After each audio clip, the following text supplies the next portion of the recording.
Hello and welcome to Interview, a production of the Government Information Service. I am your host, Anthony Sammie. And today we'll be looking at the Gros Islet constituency and the several developments within that constituency. And with us to discuss the many developments is Minister Hippolyte, as Honorable Emma Hippolyte. Welcome, Minister. Thank you, Mrs. Sammie, and thank you for having me on your program. It's great having you here with us today. Just let us take a look at the Gros Islet constituency. You've been there for approximately 4 years, which is coming on to December. And tell us how your experience has been in the Gros Islet constituency since you've actually become representative.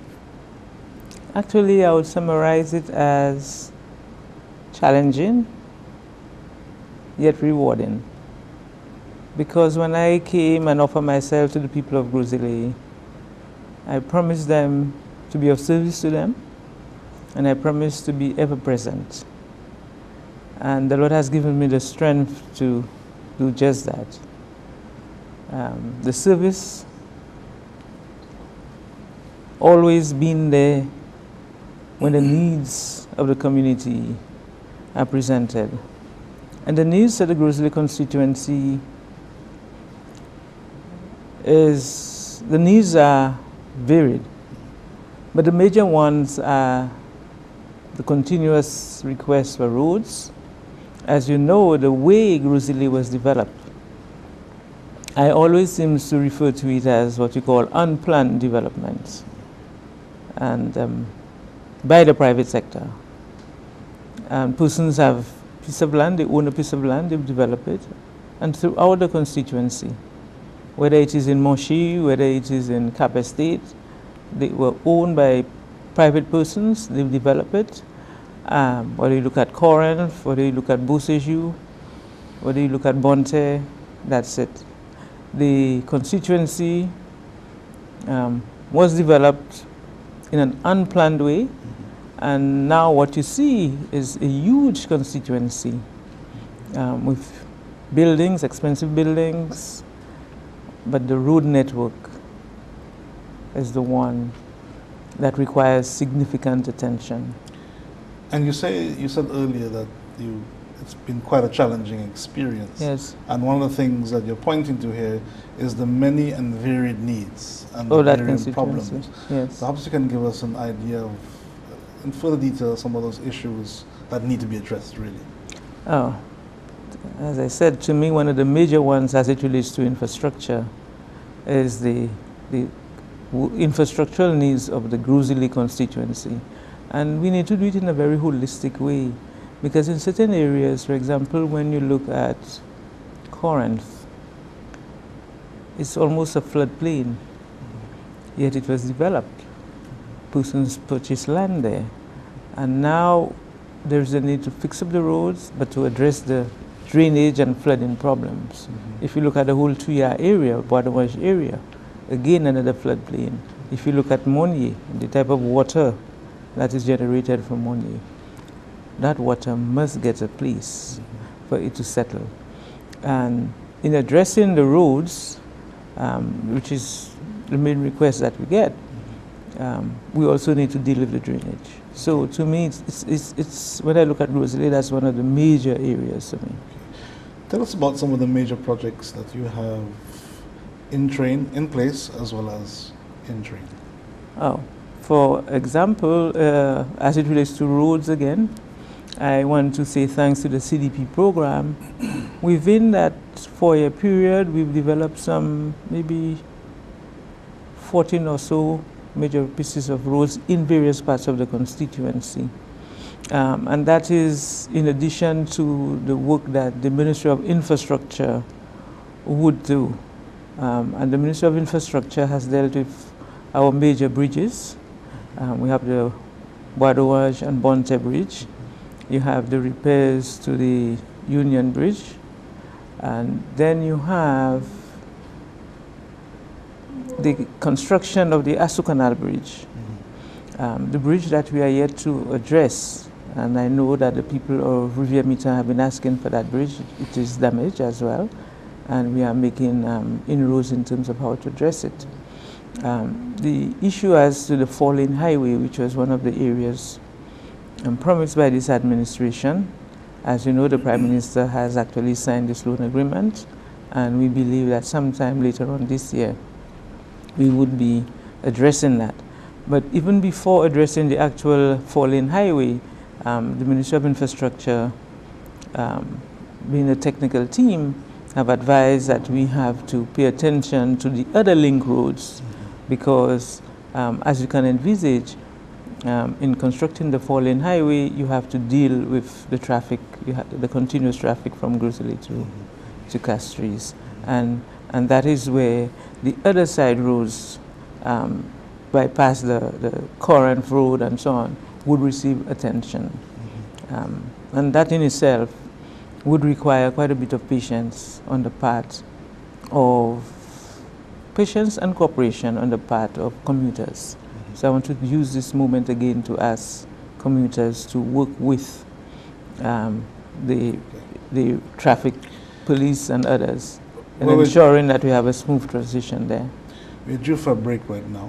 When we come back, we'll just take a look at the other aspects of development within the community or the constituency of Gros Islet.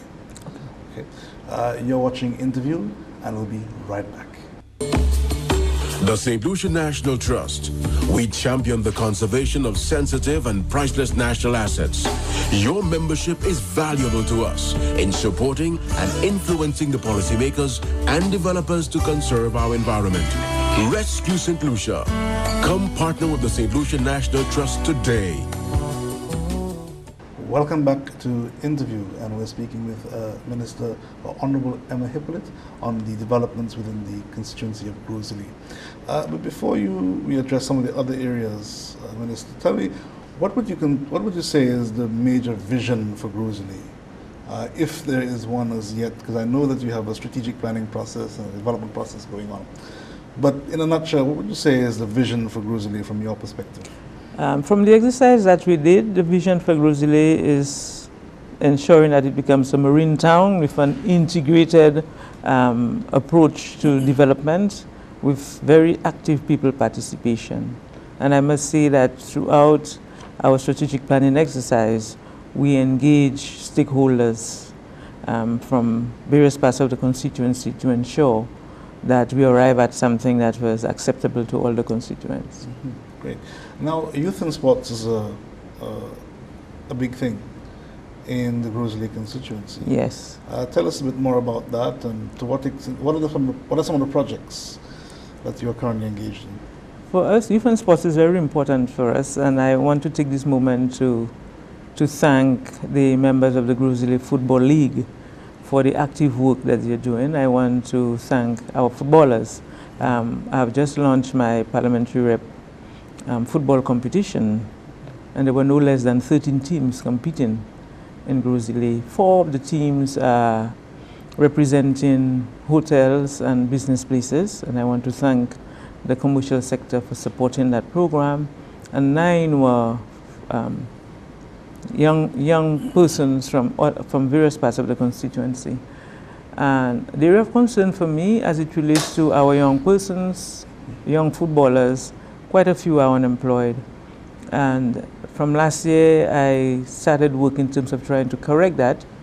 And this year, I was pleased to announce that in collaboration with the Ministry of Education and the NSDC, we are putting a training program together that would at least train some 33 young footballers in the area of marine work so that they can prepare themselves to work in the yachting sector. I'm very happy about this because it is an area of concern to me. When persons are unemployed, and to me, the issue of nutrition and sports are very important. So we will continue working in this area to ensure that our sports persons are gainfully employed so that they can take care of themselves. I believe as well that I want to use that program to encourage our unattached youth to get involved in sports in a bigger way. And I must thank Mr. Reg Pereira, who sat and gave some suggestions in that area. So we continue to work in that area. Youth development and sports is Youth developments and sports is a big thing. I want to thank the National Tennis Center for the tennis program that we have. I want to thank the John Eugene Academy for training our young people in cricket.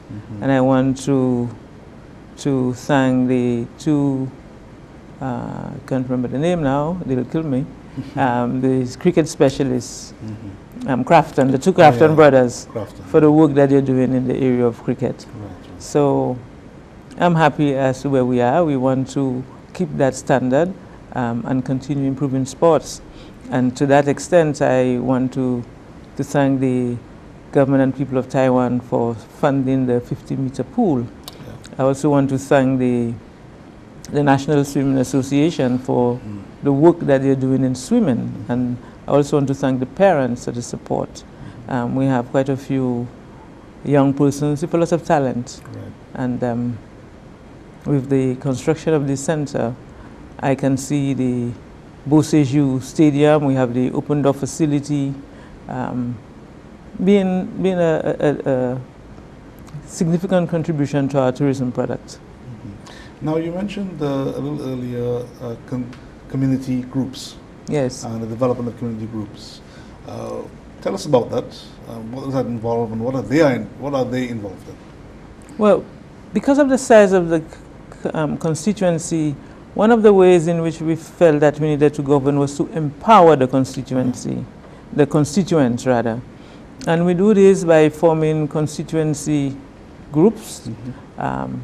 They come together, a group of concerned citizens, they come together.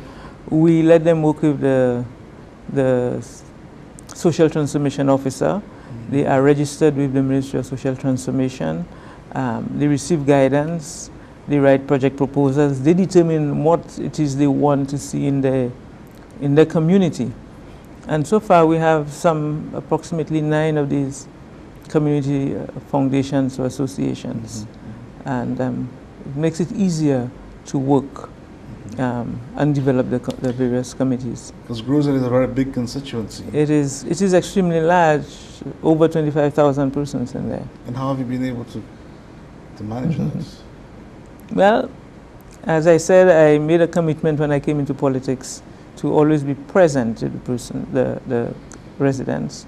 And I'm glad that I've been able to do that. It's a continuous challenge. I was especially physically to be almost everywhere all the time, but I give it my best. I want to thank the various associations because they invite me to the meetings. They share the minutes of the meetings with me. I attend where I can, and that has helped in the management and governance of the constituency. Unfortunately, we have to come to an end now. We've reached the end of our program interview. Very short. Very short. We want to thank you for coming with us here, and I'm sure we'll have the opportunity in time to come to go a little further into the work of the constituency. I want to thank you for coming and joining us here today. Yes, Mr. Sammie, I want to thank you for this discussion. I want us the next time to focus a bit on our cultural diversity and so on. And what we're doing with Moshi Melee and Moshi Jazz and Caribbean Jazz. Thank you. Here, well, thank you very much. Thank you. You've been watching Interview, a production of the Government Information Service, and we've been speaking with Honourable Emma Hippolyte on the developments within the Gros Islet constituency. Thank you for joining us. Bye for now.